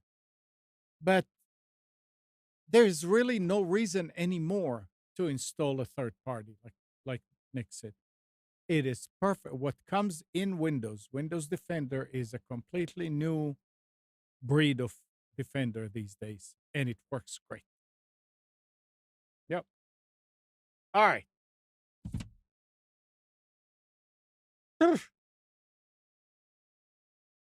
I'm pissed. That's the last thing I had. Anything else? Got it. How's that computer working? You're I muted. got it to switch on. I Oh. just took out the battery, plugged it out of power, found the CMOS reset jumper, Yeah. put that on, Yeah. let it lay for a while, switched it on, switched it off. Seems like I got it to respond. I'll know in a moment. Okay. All right. This is oh yeah, it's I've got a question. it's on. And maybe I will be criticized for this, but that's fine. So what? Agreed. When did I ever stop caring about that? We never criticize you here. That's fine. At least in front of my face. Um, so I've been watching a lot of YouTube videos recently about Windows 3.1, or Okay. excuse me, DOS and 3.1 are the I don't DOS remember. I don't know if those are 3.1. Well, exactly the same. yeah, Um, not exactly the same, but yeah. Okay. I would like to find a system that I can install that on. You can Yeah. What's my best bet of doing something like that? I would actually enjoy to play around with that a little bit and see what and kind of A I, VM, I not a I VM don't in know. the I game? don't necessarily know if I want to do it in a VM. I think I want to have a physical machine for The it. thing, though, is that, and I remember from back in those days, that if you, especially with games, I don't know how it works with just software packages. If you install a game on a faster computer, the game works faster, Yeah, no, it does. That's why you had like and turbo that's a buttons and problem. whatnot. Yeah, I'm just Um, curious. Yeah, exactly. So I'm wondering where would I go to try to find like an old IBM or an old an old 386 something that's running 3.1 or DOS. Where would I go? come But see, you can install DOS on a Raspberry Pi. I mean, you don't need. Oh, I didn't think about a Raspberry Pi. Maybe that's Yeah. what I should do. That's a great idea. and do you have the discs? Well, No, you I mean don't you need can get them online. Microsoft. You don't necessarily need Microsoft DOS, by the way. You can install free DOS, and it'll pretty much give you the same experience. Yeah, I didn't think about Yeah. the Raspberry Pi. That's a great idea. And FreeDOS has drivers to support any quirks and new hardware and stuff like that. So Yeah. it should be I okay. don't know. I've been watching a bunch of videos on it recently. There's this guy I follow on YouTube. His name is LGR. I'm sure people have seen him before, and he does a lot of older hardware and whatnot. And it's just super interesting to see some of these. Like last week. He restored an IBM X286 from 1987. Yeah, It's just interesting to see. 1987. No, Yeah. that's not the 286. That's the 386. 286 was 84, 85. Yeah, this is an IBM PC XT286. XT. Yeah. No, so No, that so doesn't it's make either sense. XT No. or either 286. Right. XT Yeah. was before. Yeah, XT was an 8088. Yeah. I don't know.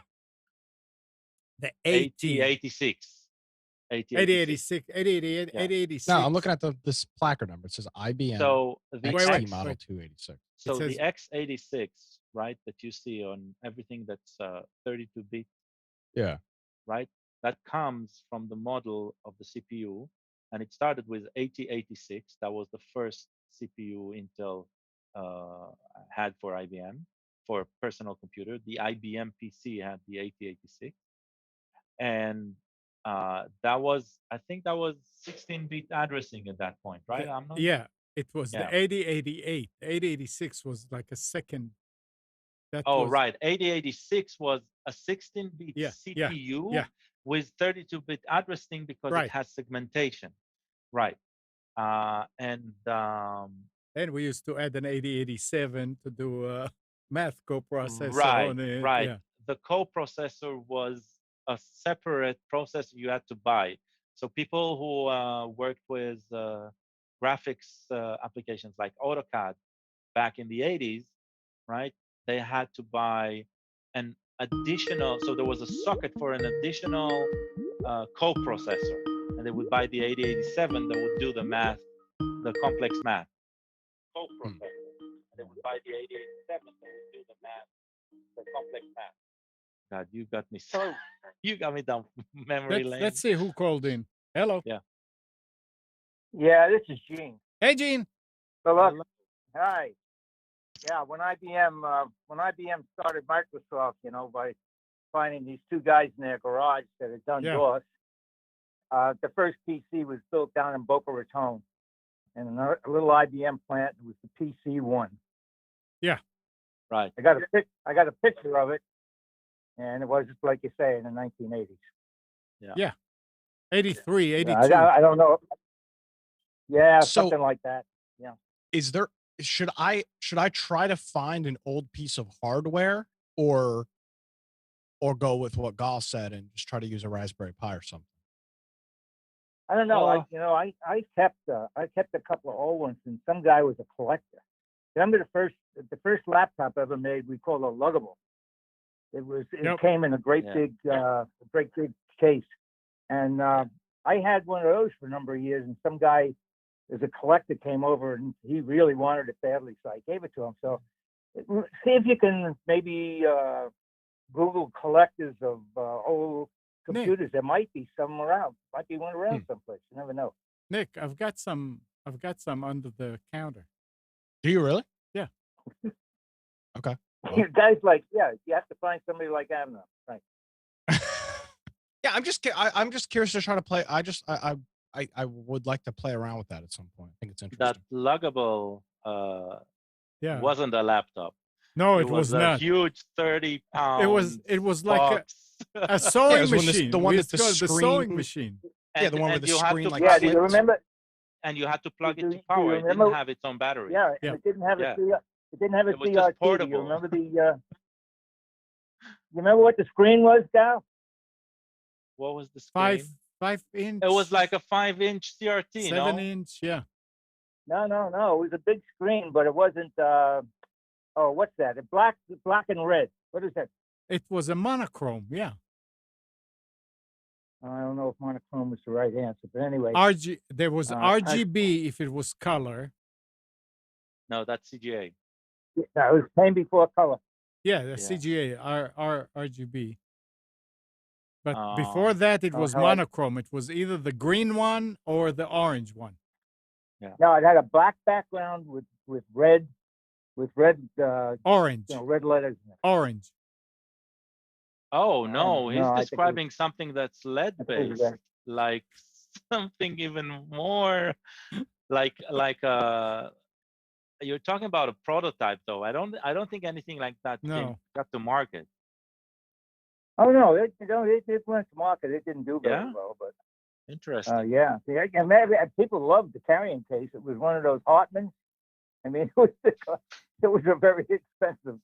I wanted to keep the case and just give him the hardware, but he wanted. So sorry to derail the show, but I've been watching I've been watching. It's funny though. Now that we're bringing up computers from 40 years ago, the chat is the most active it's been. I'm like, you guys are old. Come on, guys. Jesus, get over it. So I started tinkering with computers before 1980. Well, not before 1980, but a bit after 1980. But with a computer that came out at 1980 and wasn't a PC, it was the Sinclair Spectrum. So if you want to go old school, you gotta check out what a Sinclair Spectrum, and on that I would say yes, seek the hardware, because the hardware was distinct. In the PC, the difference between the XT and the PC1 that Gene is describing here and what we have today is not that different. It was heavier, the components was a bit bulkier, but the structure hasn't really changed. If you go and check out Commodore 64, you go and check out Sinclair Spectrum, right? Then you go down memory lane, because those were different hardware. They were like consumer grade hardware, and they were. We just talked about how in the past 10 years, right, different home automations are going to show up, and they showed up and started dying. This is what we're talking about, the computer era, the personal computer era. There were a lot of different things, and the only survivors out of that were the PC on the one end and Mac on the other end. Yeah. Right. So Yeah. that's check No, out by the the way, Sinclair just Spectrum. history in the area. The PC2 was built here at Research Triangle Park. Right. I was head of the group that moved the manufacturing from Boca Raton up to Raleigh. And during the days before we sold the PC business to Lenovo, at one time using automated lines and that type of thing, and real-time manufacturing, which Spence mentioned last week, where you bring parts in, you don't put them in a warehouse, you put them right on the line, you make the PC, you package it automatically, and you ship it out the back door. And We the were making manufacturing was 10,000 a here. day. Yeah, it was Here in Cary. Research Triangle Park. 10,000 cool. a day. That's so cool. And we were shipping them mostly to distributors. You know, they weren't going to Yeah. people and stuff like that. So we had all these distributors. And yeah, another funny story about that. I sent the quality guys out to talk to the distributors one time that asked them, trying to do quality stuff, you know, do they have any complaints? How do they like, you know, are they getting complaints about the hardware and that type of thing? And I expected to hear back about the hardware. And when they came back, the only problem they had was getting rid of our cartons, because the IBM cartons at that time they were white and they had blue paint on them. And they were basically difficult for those guys to get rid of because of that. And so I told the guys, just let's use plain cardboard. Get rid of all that stuff and use plain cardboard. Well, I got a call from headquarters after I did that, and they said, you know, you can't do that because that shipping carton is an IBM standard, and you can't just go against IBM standards. And I said, well, look, the customers don't like the IBM standard, and I like the customers, so I'm going to do it, you know. And they said, okay, we're going to escalate it, you know, and they took it up.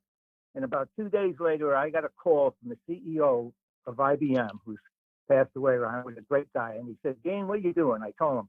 He said, Gene, thank you. You'll never hear about this again. Yeah. And I never did. That's so the problem with packaging was middle standard. management. They're not upper management and they're not in the field. They understand Well, nothing. Yeah, it's when you're in a big company, it's the bureaucracy that you have to put up. Yeah. Yeah, I know. All right. Okay, guys, Sorry. enough history. I'll see you. Thanks, Gene. Yeah, Nick. So next time you're here, I'll. Yeah, I'm guessing one of the machines there up in your storage there, it's probably a 386 or something. That'll I be do good have a enough to go 286. back. I do have Yeah. a 286. Yeah. Amazing. I'm just curious to see what that was like. I Just think I experience still the boot time. still have a PS. I mean the IBM PC 1 or 2, the 8088. The PC, not the XT. That'll be Okay, cool. Well, I'm looking forward to my next trip up to Raleigh. Yeah. All right. Okie doke. Anything else? Happy Mother's Day to everybody. Happy Mother's Day. All right. Your mother. And thanks, Nick. Thanks, God. What? Nothing. What? None. What am I? No. And again, happy Mother's Day to all the mothers out there. Good morning, Kathy, Hannah, Nabil, Mac, Norm, Katie, and Dina. Thank you for tuning to Computers 2K Now. We hope you enjoyed and maybe learned something from our time together. Remember to practice safe computing. Update your virus scanner and back up your hard drive. We'll be back here next Sunday at 9, but you can always reach us at computers2know.com. And tonight at 7, Nick is hosting Against the Norm at www.atnshow.com. And if you're in Wilmington, you can listen to it on Big Talker 106.7. Yes, sir. Yeah. FM. See you next week, everybody.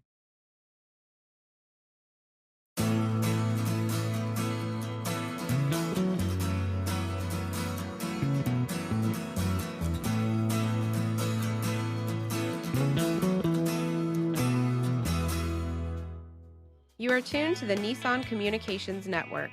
If you tuned in too late, you can always watch each program in its entirety or download an MP3 audio file of it in the archives section at nissancommunications.com.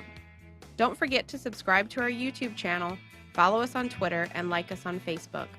Sponsored by Telestream's Wirecast software, StreamingGear.com, Carolina Apparel, and DeltaForce.net.